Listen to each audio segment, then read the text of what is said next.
Bien, como pueden ver, tenemos el modelo número 1. En él vamos a primeramente identificar cuál de los módulos corresponde a cada una de las preguntas.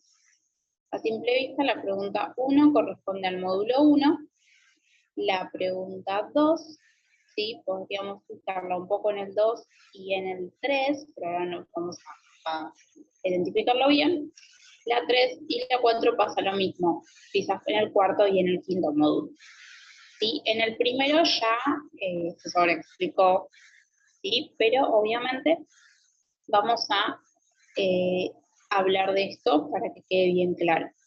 La frase que tenemos que armar, ¿sí? Refiere a, si se fijan, ¿sí? Con la utilidad de la filosofía, no tanto con su origen, sino con la utilidad. Entonces vamos a volver a decir que la filosofía no tiene una utilidad que sea relacionada con el mundo de producir algo, no genera un beneficio, pero ella al criticar lo establecido y al hacer pensar a las personas, se convierte en una actividad que presenta inconveniencia. Por lo tanto, tiene una tendencia a incomodar. Luego, nos quedan dos palabras. La palabra de servir, ¿sí? Lo vamos a relacionar con la idea del hombre libre de Aristóteles y el hombre que solo sirve para servir, ¿sí? A estas ideas y estas razones son de los hombres comunes. Y luego tenemos como punto final que la filosofía solo es filosofía cuando logra entristecer y dar cuenta de esa realidad de que estamos hablando. ¿Sí? Les voy a pedir que luego intenten formular un pequeño texto con esto que acabo de mencionar.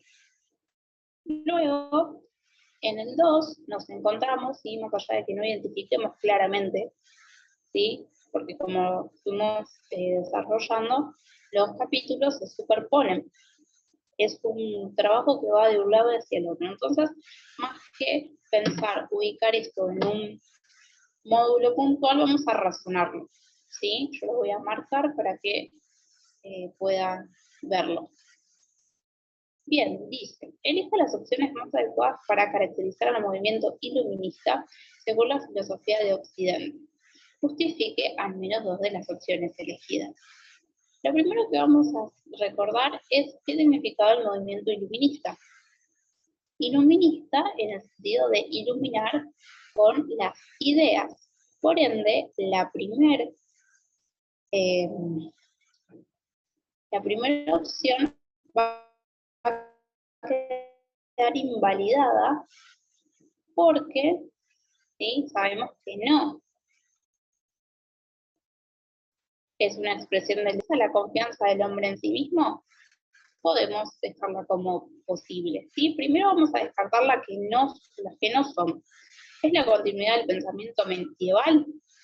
No, sabemos que no lo es. Así que esa queda tachada también. Sí, vamos descartando las que no son por motivos que ya conocemos. Luego, ¿le importa entender la historia sin principios racionales que la expliquen? Eso también lo anulamos porque sabemos que no. El iluminismo, algo que es racional. Bueno, nos quedan, ¿sí? Quitamos las que no, nos quedan dos. ¿Sí? Ya en la propia consigna se está indicando que mínimamente son dos respuestas, ¿sí? En este caso eran tres. Bien, ¿expresa la confianza del hombre en sí mismo? Sí, porque lo que hace el hombre es ponerse en el centro y deja de confiar su destino a Dios. Eso es el motivo por el cual el iluminismo expresa la confianza del hombre en sí mismo. Expresa la confianza del hombre en su capacidad de pensamiento, de razón, de creación, independientemente de la vida religiosa. Luego, es la salida de la minoría de edad de la razón. Esto es kantiano. ¿Sí? Kant decía que los hombres en minoría de edad eran los que no hacían filosofía. Por ende, ¿sí? Esta afirmación es absolutamente iluminista, porque ya sabemos que Kant sentó las bases del iluminismo con el imperativo categórico. Por lo tanto, esta necesariamente es una característica del iluminismo. Luego, tenemos el papel activo de la razón y del hombre, que tiene que ver con la B, como lo dijimos, es un papel de la razón ante todo, la razón como fundamento, como medio y como esquema para lograr lo que se busca, para poder construir ya un método científico, construir un conocimiento que esté más allá de lo religioso. Bien, entonces, nos quedarían estas tres, ¿sí? Como principales, ¿sí? Ideas a desarrollar como respuesta. Como dice, al menos dos, ¿sí? La de la minoría de edad se justifica con Kant y pueden elegir algunas de estas dos para justificarlas porque básicamente son casi lo mismo. Luego, 3. Las causas que llevan a los hombres a la guerra en el estado de naturaleza en la teoría de Hobbes. ¿Sí? Primero, tenemos que, vamos a ir directamente al módulo para buscarlo. ¿Sí? Bien, este es el módulo 5. Vamos a ir intercalando los módulos. Bien. Esperen un momento que carguen para ir buscando. Bien, tenemos un módulo de antropología filosófica.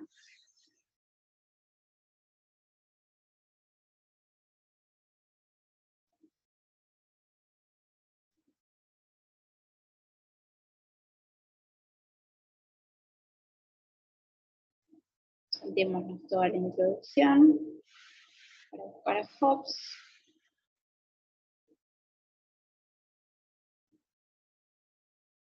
Saltémonos a Aristóteles.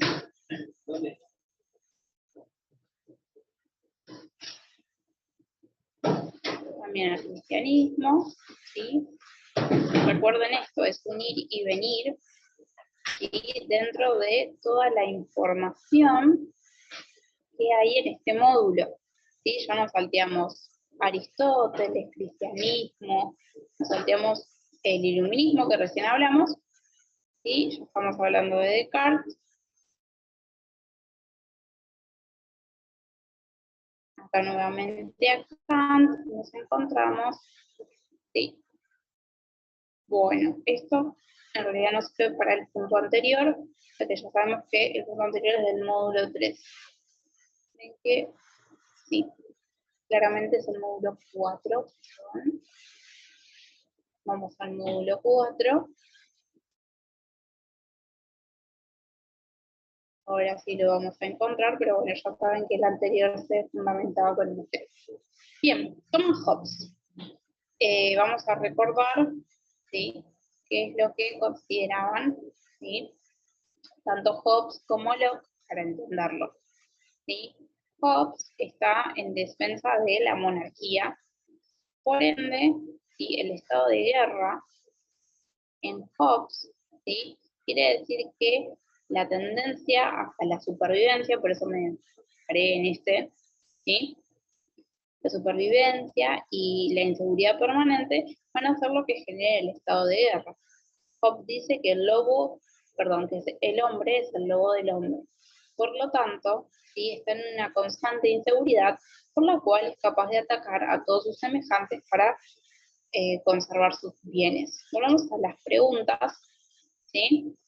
Entonces, las causas que llevan a los hombres a la guerra en el estado de naturaleza son la constante inseguridad y el deseo de protección de sus propios bienes. Bienes. Entonces, el estado de guerra, ¿sí? Consiste en un estado constante de incertidumbre donde el hombre es el lobo del hombre y por lo tanto no es posible una continuidad de la comunidad, dado que todos se encuentran en peligro constante. Volviendo al texto, ¿sí? Dice, de esta situación de desconfianza mutua surge una condición de guerra, ya que todos desean aumentar su poder para protegerse a sí mismos. Así, algunos buscarán aumentar su poder por placer y se lanzarán a la conquista. Lo que dice Hobbes al respecto es que los hombres en este fragmento no necesariamente van a solo proteger su espacio, sus bienes ya ganados, sino que van a querer más, poder ostentar y mostrarse poderosos entre los demás y que nuevamente no lo ataquen porque es poderoso. Otros, con el fin de protegerse, no podrán pertenecer en esta actividad defensiva por mucho tiempo, sino que también deberán recurrir a la invasión. Por lo tanto, para la autoconservación, será necesario aumentar el propio dominio sobre los demás, ya que Hobbes caracteriza al hombre como un lobo del hombre. ¿Sí? Entonces, el estado de guerra es un estado de constante inseguridad, de conflicto, donde todos quieren invadir a los demás para hacerse más poderosos. Por lo tanto, todos terminan en conflictividad, ¿sí? Todos tienen la inseguridad de que en cualquier momento va a aparecer un otro más fuerte y va a querer hacerse de los bienes que se poseen. Bien, última pregunta de este modelo. ¿Qué es la ética eudonista? ¿Por qué Platón podría ser considerado eudonista? Esto ya lo tengo marcado. Eudonista. Las eudonistas son aquellas que entienden que la felicidad es el bien supremo del hombre, por la razón por la cual hacen de esta el fin de su vida e intentan establecer cuáles son los medios para alcanzar. Bien, ¿por qué Platón puede considerarse hedonista o eudemonista? Las dos palabras están bien, ¿sí? Pero en el examen lo dice eudemonista. Bien. Eude viene de eudamón, que es felicidad. Y nosotros sabíamos que en la concepción platónica de la alegoría de la caverna, Platón decía que el bien supremo es el conocimiento, y que llamábamos sol, y también vamos a llamarlo felicidad. Entonces, ¿por qué Platón se podría considerar eudemonista? ¿Por qué? Porque su fin en la vida es hallar ese conocimiento que le permita ser feliz. Ese es el motivo por el cual Platón se considera de esta forma. Hay que entender, igual que la eudemonía no tiene que ver con la felicidad ligada a los placeres físicos, claramente, porque sabemos que Platón lo refiere a placeres de conocimiento, a descubrimiento, a aquellos que son las ideas fundamentales de la razón. Bien, con esto podemos dar por cerrado este modelo, ¿sí? Repasemos este modelo para entenderlo. Punto número 1, ¿sí? La frase se arma en función de para qué sirve la filosofía, ¿sí? Y qué tipo de hombre puede construir, o mejor dicho, existen dentro de una sociedad. Ese hombre que está para servir y ese hombre que está para ser libre. Esto es conforme a la teoría aristotélica. Luego, ¿sí? Eso se justifica con el módulo 3, con la idea kantiana de la minoría de edad y con todo lo que expresa el iluminismo. Bien, las causas de la guerra en Hobbes es la constante inseguridad y, de derivativo de ello, la posibilidad siempre de ser invadido. Esa es la condición de guerra. Y por último, ¿por qué Platón es eudemonista? ¿Por qué? Porque considera como bien supremo el alcance del conocimiento y que este genera asimismo la felicidad. Bien, vamos a el segundo modelo. ¿Sí? Acá vamos a hacerlo, vamos a intentar analizar a qué módulo se corresponde y luego los buscamos y puede pasar como pasó en el primero. Bien, primero, ¿por qué es importante la pregunta que es para la filosofía? Marque con una cruz la respuesta correcta. Justifique cada una de las opciones elegidas. Bueno, esto hablaba, claramente el módulo 1, ¿sí? Y hablaba de por qué las preguntas son importantes. Punto, elabore un texto en el que se incluyan y definan los siguientes conceptos correspondientes a la perspectiva nietzscheana del hombre: fuerzas reactivas, potencia, hombre inferior, fuerzas activas, transvaloración de valores, relación hombre superior. Bien, esta, si no me falla la memoria, está en el módulo 3. Pero ahora lo buscamos. ¿Qué establece el contrato social según Rousseau? Módulo 4. Explique su respuesta. ¿Cuáles son los rasgos característicos de la República Democrática para Rousseau? Esto claramente está en el 4.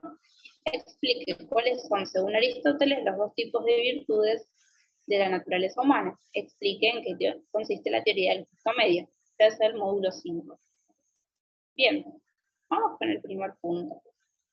¿Por qué es importante la pregunta del qué es? Marcar las respuestas correctas. Bien, para eliminar equívocos, habíamos que preguntar el qué es, una y otra vez. Lo que nos permitía era, ¿sí?, evitar que se juntaran dos definiciones opuestas o que se cayera en una definición extraña, ¿sí? Entonces, la primera es esa, ¿sí?, para eliminar equívocos. Para determinar el significado de un concepto, no necesariamente, porque se pregunta una y otra vez, ¿sí?, para no caer en contradicciones, y para entender algo propio y no llegar a un concepto común, también podría funcionar, ¿sí? En estas, lo que refiere es la forma en la que la justificamos, ¿sí? Sabemos que la eliminación de los equívocos y no caer en contradicción, ¿sí?, podrían ser, o podríamos quitarla de las contradicciones y pasar a, para entender algo propio y no llegar a un concepto común. Ambas son válidas, pero dependen de cómo se justifica, ¿sí? Para no caer en contradicciones, porque se debe poder expresar con claridad las ideas a las que se pretende arribar.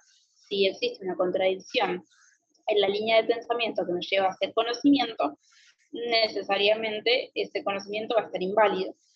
Luego, para entender algo propio y no llegar a un concepto común, es relativo porque dice algo propio y que las ideas son entes que son universales en sí mismos, no pueden ser propios de un sujeto. Si el sujeto puede llegar al conocimiento, no va a poseer la idea, ¿sí? Pero se puede justificar en el hecho de que nos liberaría del sentido común, de la doxa, y podríamos llegar a un conocimiento verdadero. Si esas son relativas, depende cómo las justifique. Bien, elabore un texto en el que se incluyan y definen los siguientes conceptos. Bien, vamos a recordar, ¿sí? Vamos a buscar igual dónde está para que ustedes lo tengan como registro. Creo que es el 3. Igual ahora se los explico.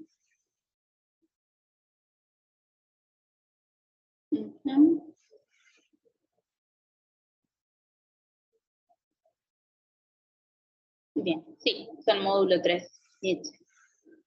Bien, volviendo al modelo. Nietzsche, tenemos fuerzas reactivas, potencia, hombre inferior, fuerzas activas, transvaloración de los valores, relación hombre superior. Bien, primero unifiquemos la idea de hombre inferior y hombre superior. Lo que refiere Nietzsche es nuevamente lo mismo que hace Platón y que hace Aristóteles.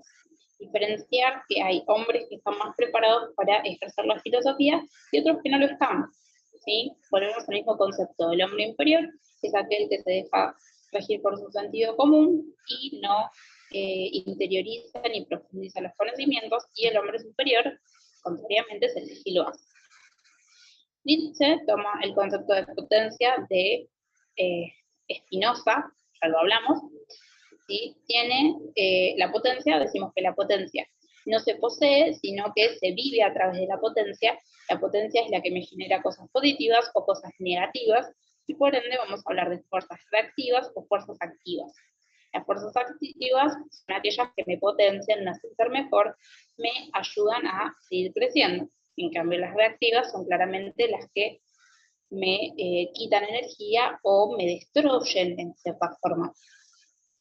Bien, después el concepto de relación refiere nuevamente a un concepto aristotélico de que todos los hombres se relacionan con los otros, porque como la potencia no se posee, la potencia en realidad es el efecto de la relación de un ser humano, de un sujeto, con el resto de los individuos que lo rodean y con la sociedad en general. Entonces, esta potencia va a estar mediada en la relación existente entre todos los individuos dentro de un entramado social. Y con esto vamos a al último concepto de Nietzsche, que es la transvaloración de los valores. Transvaloración quiere decir sobrevaloración de algunos conceptos. Nietzsche lo que va a decir es que se idolatra algunos valores, ¿sí?, como si fueran algo superior, algo divino, cuando en realidad, si alguien los intenta definir, son un concepto bastante abstracto y no se llega a un punto final, y se entiende que hay otros valores que tienen que ser repensados o que tienen mucha más practicidad que los valores esos que se hedonizan. ¿Sí? Bueno, el punto 3, establecer qué es el contrato social según Rousseau. Explique su respuesta, cuáles son los rasgos característicos de la República Democrática para Rousseau. Bien, Rousseau, y al igual que Kant, son iluministas, ¿sí? Rousseau es uno de los más fuertes influenciadores de la Revolución Francesa, por eso uno de los efectos de la Revolución es la República. Para Rousseau, y Rousseau está en el capítulo 4, módulo 4, perdón,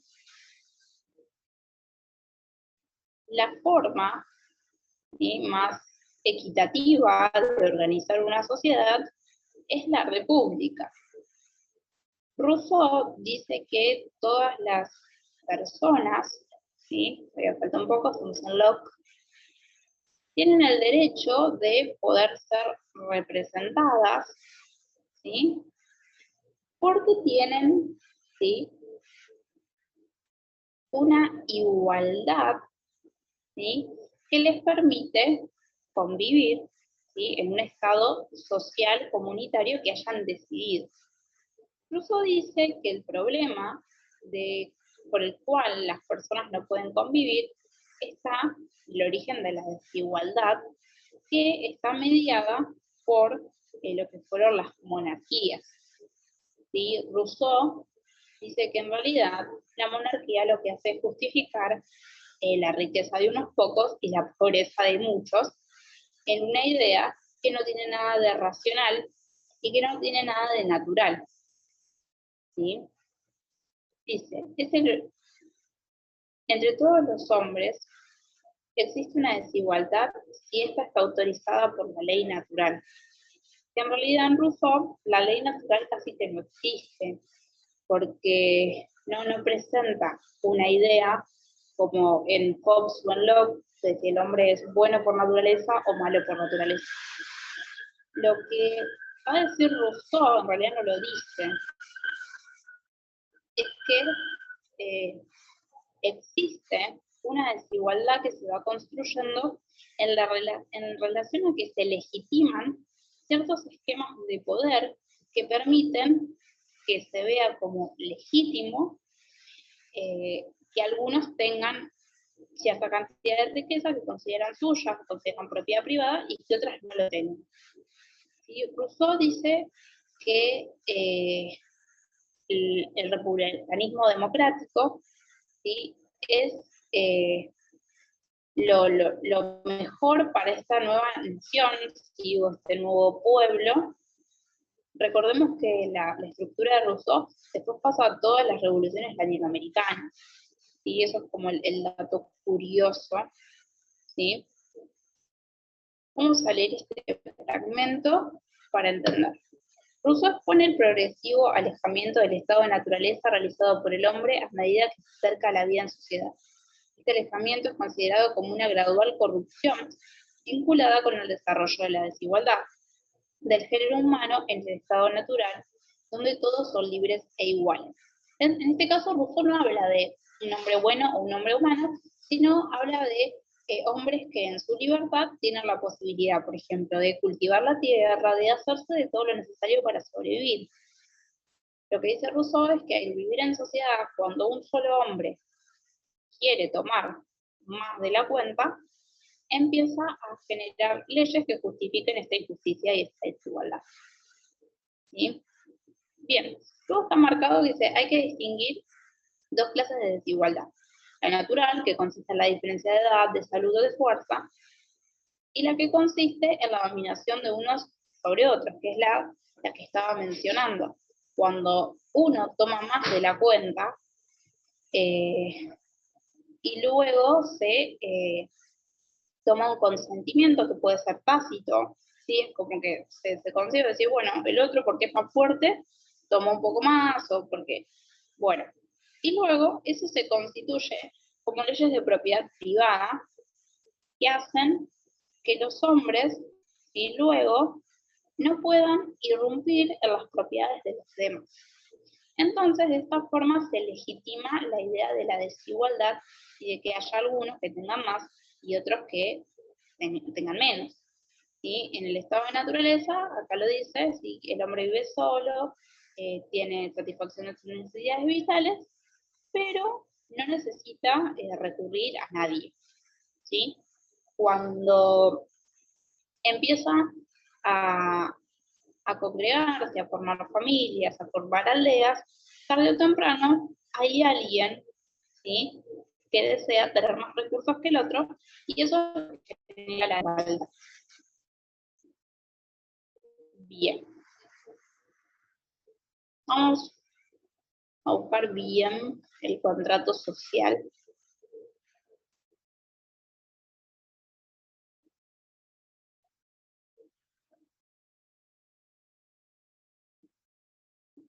Bien, acá habla. Mediante un pacto se legitima la desigualdad, pues queda legitimada la división de los bienes realizada anteriormente, división por la cual se había iniciado la guerra. ¿Sí? Es una guerra hipotética. ¿Sí? Entonces, ¿qué refiere el pacto? ¿Sí? El pacto no se realiza entre iguales, sino entre ricos y pobres, y por lo tanto no es la igualdad natural la que da lugar a la sociedad civil, sino la desigualdad moral, la que traslada a la sociedad civil y se legitima mediante el pacto. A ver, reformemos esta frase. O sea, quiere decir que a través del pacto social, los pobres, ¿sí?, legitiman que son pobres y acuerdan no invadir a los ricos, quitarles, ¿sí?, y cada uno tiene lo que se supone le pertenece. ¿Sí? Bien, dice, para comprender que entiende Rousseau por institución legítima de un gobierno civil nacido de un contrato igualmente legítimo, es necesario presentar algunos conceptos del contrato social. En esta obra se parte de la tesis de que los hombres en estado de naturaleza son iguales entre sí y viven libremente. Rousseau supone aquí que los hombres llegados a cierto punto ya no pueden permanecer en ese estado de naturaleza debido a que hay ciertos obstáculos que le impiden seguir conservando. O sea, tiene dificultades para sobrevivir, entonces por eso se alinea con otros. ¿Sí? Por esa razón el ser humano se ve obligado a cambiar de modo de vida para sobrevivir. Bien. Por ello, ¿sí?, es necesario establecer alguna forma de asociación con autoridad común, ¿sí? Y ahí es lo que deriva, ¿sí?, del pacto. Todos llegan a la conclusión de que se necesita una autoridad que pueda liderarlos y garantizar, ¿sí?, que nadie se mate contra el otro, básicamente. ¿Sí? Entonces, este pacto lo que legitima es, primeramente, la desigualdad, luego, la necesidad de los seres de vivir en comunidad para poder sobrevivir, y, ¿sí?, a su vez, lo que legitima es la idea de que existan leyes que delimiten qué es lo que se puede hacer y lo que no se puede hacer, porque el estado de naturaleza no tiene leyes, más que la de la supervivencia. Las cláusulas, ¿sí?, de este contrato social se pueden resumir a la enajenación total de cada asociado con todos sus derechos a toda la comunidad. ¿Qué quiere decir enajenación? Cada sujeto toma su derecho natural, lo pone a la comunidad y entre todos, ¿sí?, legitiman esta idea de que nadie va a matar a nadie. ¿Sí? Enajenación quita, enajena, ¿sí?, quita su derecho natural, todos los asociados quitan su derecho natural para invertirlo dentro de la comunidad y que todos se protejan. ¿Sí? Entonces, ¿sí?, como estos ciudadanos ya de la República pasan su derecho natural a un poder comunitario, nace lo que es la capacidad de ejercer la soberanía, ¿sí? Que se traduce en democracia. El resultado de este contrato, es decir, la enajenación sin reservas, es el pueblo soberano, un conjunto de todos los ciudadanos que forman una sociedad política de individuos libres e iguales. ¿Sí? Todos, al formar parte de esta sociedad, consideran que son libres e iguales. ¿Sí? El pacto lo que hace es claramente dar nacimiento a la república como cuerpo político que prioriza el interés público, es decir, la república, ¿sí? Va a depender de la voluntad de su comunidad. No va a pasar como en la monarquía, en la cual el rey hacía lo que se le antojaba básicamente, ¿sí? Sino que va a tener la libertad de poder, ¿sí? El pueblo hablar, ¿sí? Para poder dirigir. ¿Te parece así bastante a la idea de polis griega? Y es un poder legislativo que ejercen las propias personas. Bueno, y acá ya estaría hablando de las ideas de las leyes, que se habló un poquito, ¿sí? De lo anterior. Bueno, vamos al cuarto. Explique cuáles son, según Aristóteles, los dos tipos de virtudes de la naturaleza humana. Vamos al módulo 5.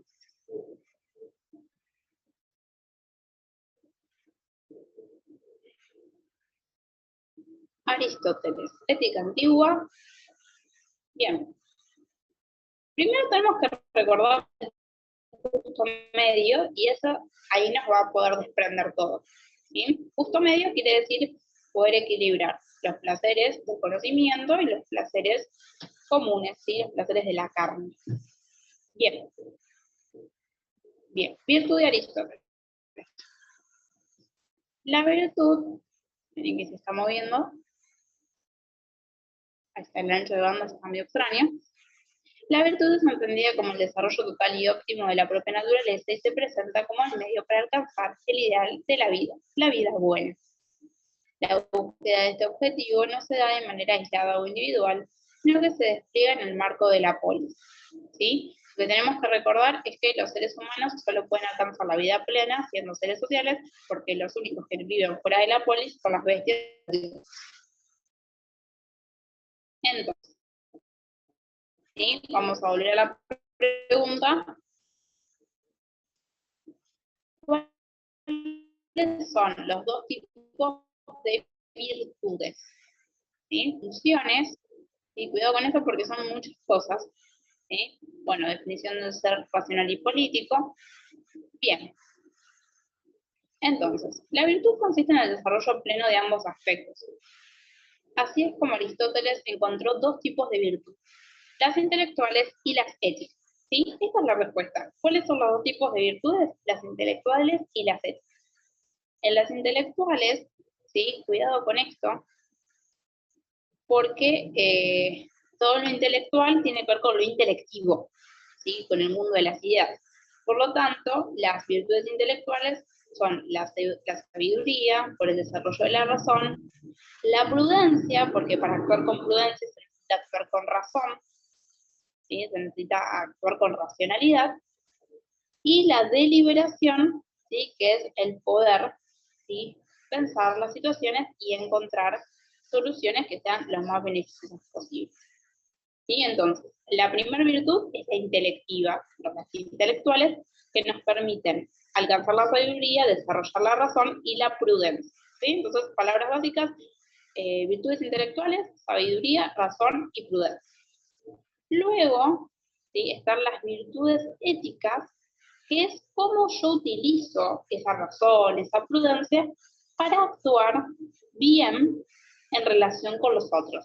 O sea, es una virtud en función del conocimiento y una virtud en función de cómo me relaciono con los demás. ¿Por qué? Porque yo puedo poseer muchísimo conocimiento, tener una virtud intelectual, pero comportarme de manera mala con una persona. Entonces, ¿qué es justo medio? Es la capacidad de desarrollar la virtud intelectual de forma que también desarrolle la virtud ética. ¿sí? En la definición platónica y aristotélica, ningún sabio puede ser malo, ¿sí? Dice, lo que hace buena una acción es que esa acción se dirija al punto medio entre dos extremos imperfectos, uno por exceso y otro por defecto, que permita encontrar un equilibrio.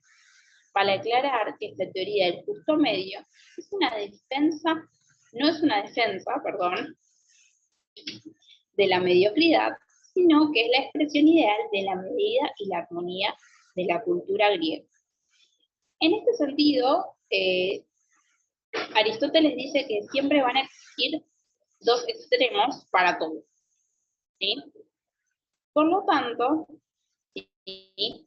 Esto lo conversamos después, van a entender que hay muchos ejemplos, ¿sí? Por lo tanto, lo que hay que discernir es cuál de, y ahí viene la deliberación, ¿sí? La capacidad de discernir, cuál es el equilibrio exacto que permite que la decisión que voy a tomar sea la más adecuada, y en este sentido ellos no definen bueno o malo, sino adecuado, justo medio, ¿sí? Porque toda acción puede ser buena o mala según el efecto y según el contexto. Entonces, ¿sí? Es según, ¿sí? El tipo de situación, ¿cuál es el justo medio? Primero se encuentran los extremos. El extremo es este, el otro extremo es el otro, ¿sí? Lo bueno al borde de lo irracional y lo malo al borde de la crueldad. Luego, ¿sí? Se busca un equilibrio entre esas cosas y se encuentra ese punto medio o ese justo medio que permite, ¿sí? Expresar la deliberación y permite hacer acciones que son consideradas éticas. Bien. Ok. Bien, voy a buscar que sea el 3.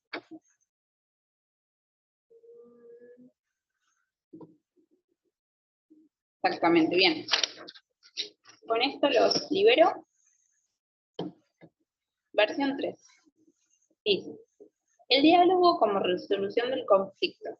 ¿Qué problemas presenta? ¿Cómo ha solucionado dicho problema por la filosofía griega? Sócrates. Describir la actividad de Sócrates en relación con este problema. Nuevamente nos encontramos con el módulo 1. Establezca diferencias entre el existencialismo y el esencialismo. Explica luego la posición teórica de Sartre, módulo 3. Marque verdadero o falso en base al pensamiento político de Jean-Jacques Rousseau, justifique desde las opciones seleccionadas. Módulo 4. ¿Cuál es la crítica que hace Simone de Beauvoir a la concepción tradicional sobre lo femenino y lo masculino? ¿En qué consiste el discurso androcéntrico? ¿Cómo se concibe la perspectiva de género, la relación entre el sexo, género y sexualidad? Bueno, módulo 5. Bien, como resolución de conflicto, ¿qué problemas presenta? El primer problema que presenta es que no todas las personas están dispuestas, ¿sí? a en posición el hecho de que no saben ciertas cosas, de que no pueden definir aquello que se supone ostentan como la valentía o la justicia. Ese es el problema general. ¿Cómo ha solucionado dicho problema por la filosofía? El problema se soluciona indagando. Y se indaga a través de los niveles, se pregunta el para qué y qué es y por qué, hasta lograr integrar los conceptos y se soluciona este conflicto, ¿sí? Se integran los conceptos y en el caso de una situación se buscan las posibles salidas, ¿sí? Se evalúan las posibles soluciones y los efectos que estos pueden tener. Bueno, describir la actividad de Sócrates en relación con este problema. Bien, Sócrates ya sabemos que se pasó la vida preguntando por qué y para qué, y qué es, ¿sí? Entonces a él demasiado no le importaba el conflicto. Lo que le importaba era más que nada intentar entender de dónde provenían esas cosas que las personas decían que sabían. Bien, establezca diferencias entre el existencialismo y el esencialismo. Vamos al módulo.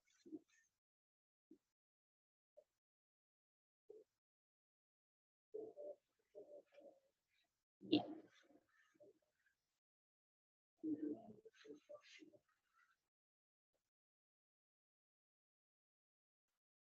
Bien, bien. Existencialismo. Bien, el existencialismo lo que plantea, ¿sí?, es que la existencia procede de la esencia. ¿Sí? Ellos dicen que no hay nada previo al ser. ¿Sí? Hay filósofos que sostienen que el hombre es racional y su esencia es la razón. Sin embargo, hay otros, ¿sí?, que dicen que en realidad eso no es cierto y que la idea de la existencia, ¿sí?, es aquello que existe al estar. Y aquí aparece Sartre. ¿Sí? Sartre dice que no es que la razón nos precede, sino que somos mientras estamos, somos mientras accionamos, y cuando no lo hacemos, cuando morimos, esa existencia perece. No hay algo que lo sobrepasa. La existencia precede a la esencia, o sea, necesitamos existir para poder racionalizar, si no, no es posible. Y que la libertad precede al ser. Bueno, volvemos a la idea aristotélica principal de que la filosofía lo que hace es construir un hombre libre. Entonces, la existencia precede a la esencia porque se necesita existir para poder racionalizar, y la libertad precede al ser. ¿Por qué? Porque naturalmente es posible alcanzar la libertad y luego se alcanza el estado del ser. Es un poco más complejo, ¿sí? Pero es que la existencia es necesaria para la esencia y los hombres necesariamente son libres. Que la existencia precede a la esencia significa que el hombre empieza por existir. Se encuentra en un mundo y solo después se define. El hombre empieza por no ser nada y solo después será tal como se haya hecho. Acá lo que habla Sartre es qué hacemos con las experiencias que nos construyeron, básicamente. El hombre no es otra cosa que lo que hace, que lo que él se hace. Una vez se determina, en vez de determinación esencia, el hombre siempre es existencia y posibilidad. Nunca está concluido para decirse a sí mismo, soy esto.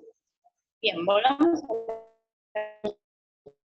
ya nos estamos yendo, ¿sí? Entonces, existencialismo es Nietzsche. Esencialismo es Sartre, ¿sí? Vamos a buscar un poquito más arriba, ¿sí? ¿Eh? El existencialismo tiene como notables precursores a Kierkegaard y Nietzsche, ¿sí?, para que lo confirmemos. ¿Sí? Existencialismo, Nietzsche, esencialismo, Sartre. Bueno, marque verdadero o falso en base al pensamiento de Jacques Rousseau justifique de las dos opciones seleccionadas. El estado de naturaleza de los seres humanos vivía en estado de guerra. No, esto es falso porque esto es de Hobbes. Luego, hay dos principios anteriores a la razón: el amor a sí mismo y la piedad.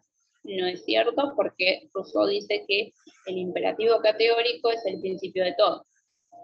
El ser humano no es libre en estado natural. No es cierto porque Rousseau dice que sí lo es. La desigualdad moral entre los hombres surge de la propiedad privada. Esto es verdadero, que lo rectificamos hace un rato. El contrato es una forma de asociación entre amos y esclavos.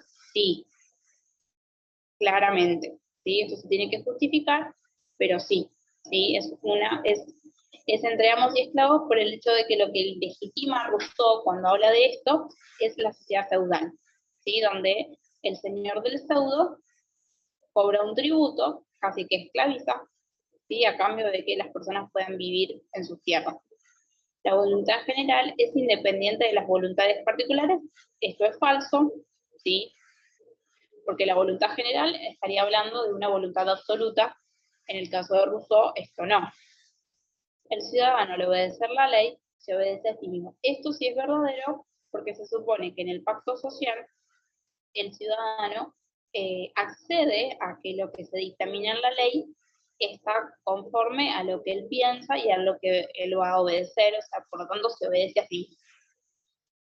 Bien, ¿cuál es la crítica que hace Simone de Beauvoir a la concepción tradicional sobre lo femenino y lo masculino? Módulo 5. Vamos a Simone de Beauvoir. Sí, esto yo creo que ya lo he dicho. Simone de Beauvoir y Jean-Paul Sartre fueron la pareja de filósofos casi más importantes del siglo XX, me atrevería a decir.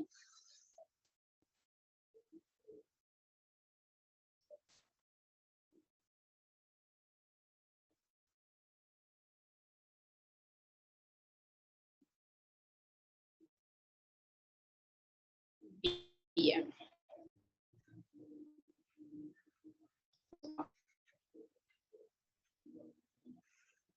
Acá, acá. Bien.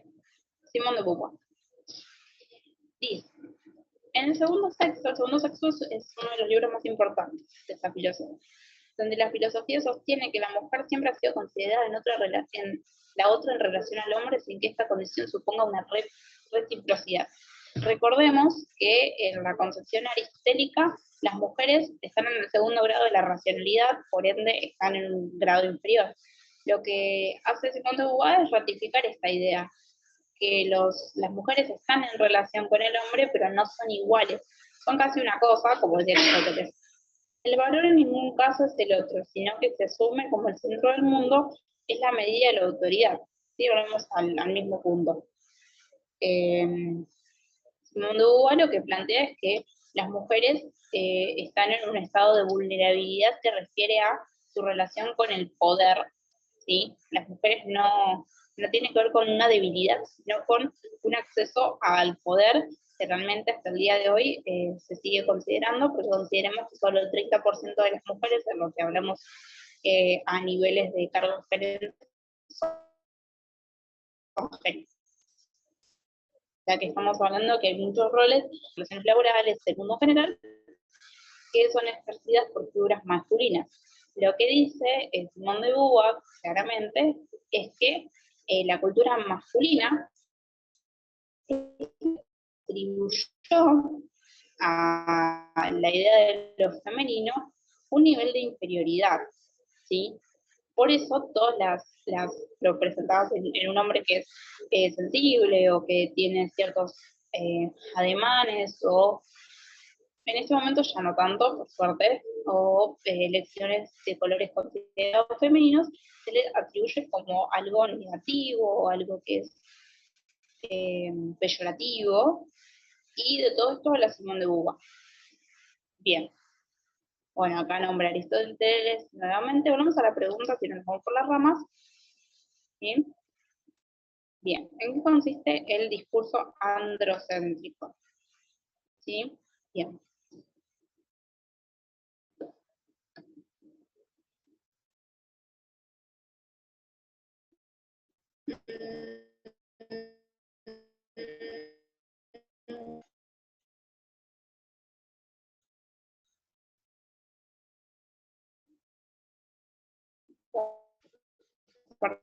Un discurso androcéntrico. Bien, acá tenemos el discurso androcéntrico. Vive qué es ser mujer y lo que es ser hombre de una manera diferente. ¿Sí? Entonces, tenemos teorías, en realidad, son una concepción subjetiva, ¿sí? De que llamamos hombre y mujer. Entonces, ¿en qué consiste el discurso androcéntrico?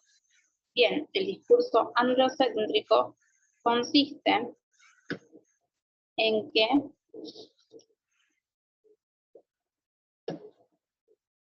perdón, disculpen, problema, se tildó un poquito la compu. El discurso androcéntrico consiste en que eh,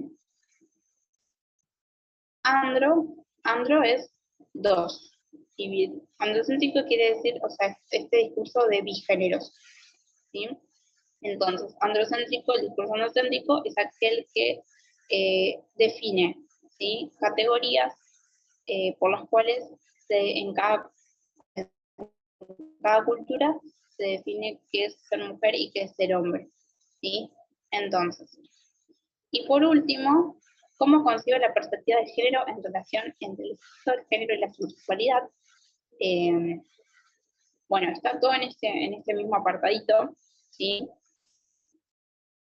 Las categorías de sexo, género y sexualidad serán analizadas como formas de pensamiento a través de las cuales comprendemos, ajustamos y ordenamos la realidad. Vuelve el discurso, ¿sí? A mediados del siglo XX comienza una discusión dentro del movimiento feminista que critica la supremacía natural del sexo y la construcción sociocultural del género, ¿sí? Eso debemos diferenciar. Tenemos una cuestión apelativa a lo biológico, ¿sí? Y una construcción cultural de lo que son un hombre y una mujer, lo que es lo femenino y lo masculino. El sexo no es una base biológica natural e inevitable y invariable, sobre la cual cada cultura construye sus concepciones, sus roles y estilos de género, sino que es el género cultural el que nos permite construir nuevas ideas sobre la sexualidad. ¿Sí? Tenemos que diferenciar sexualidad y genitalidad y formas de relación física y emocionales. ¿Sí? A ver, acá vamos a unir estos conceptos. ¿Sí? Genitalidad tiene que ver con lo físico y sexualidad tiene que ver con toda la cuestión emocional y física al mismo tiempo. Y es algo que lo engloba. Como consecuencia, la idea de que los sexos sean solamente dos se vuelve sospechosa y cobran importancia las excepciones a la dicotomía sexual, abriendo la posibilidad de pensar el sexo en términos de multiplicidad y no como dos unidades discretas. ¿Sí? Bueno, volvamos al último punto. ¿Sí? Vamos de nuevo porque fue mucha lectura. La concepción tradicional, ¿sí? Simón de Beauvoir dice que es una construcción sobre la cual el hombre es superior. Luego, ¿en qué consiste el discurso androcéntrico? Bien, es aquel que constituye que debe ser un hombre o una mujer. ¿Cómo concibe la perspectiva de género? ¿Sí? Ella dice que es una concepción demasiado acotada y que no hay que ceñirlo a la sexualidad biológica. ¿Por qué? Porque todos estos conceptos van muchísimo más amplios. Bueno, hasta aquí los dejo con estos ejemplos, ¿sí? Para seguir trabajando luego.